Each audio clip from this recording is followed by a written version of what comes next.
Delegates from 197 countries will meet in Sharm el-Sheikh, Egypt this November for the 27th Conference of Parties to the United Nations Framework Convention on Climate Change. Whereas prior COPs have focused on expanding climate ambitions, we see this year's event as simply holding the line.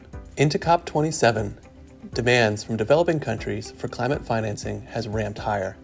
Much of this is due to frustration over failures to meet prior commitments. This request is likely to get pushback as the EU and US face increased political and fiscal constraints. We highlight three key themes to follow. First, loss and damage.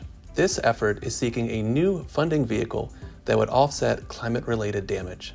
While there are no sector-specific company implications, developed economies have a low tolerance for additional cash calls. We see loss and damage as a wedge item that could lead to a breakdown across multiple COP27 topics. Our second theme is food security. Agriculture, from a cost and emissions perspective, is set to receive elevated attention at COP27.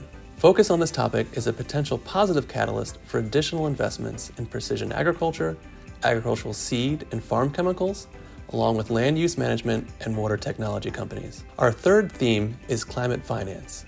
We see room for agreement on mobilizing public finances, which would benefit solar, wind, and energy storage producers, and energy-efficient appliances and equipment.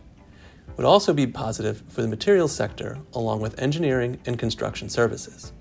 On the private side, we see more risks, with US-based banks limiting participation in international climate groups to avoid domestic controversy. I'm John Miller, Cowen's Washington Research Group ESG and Sustainability Policy Analyst.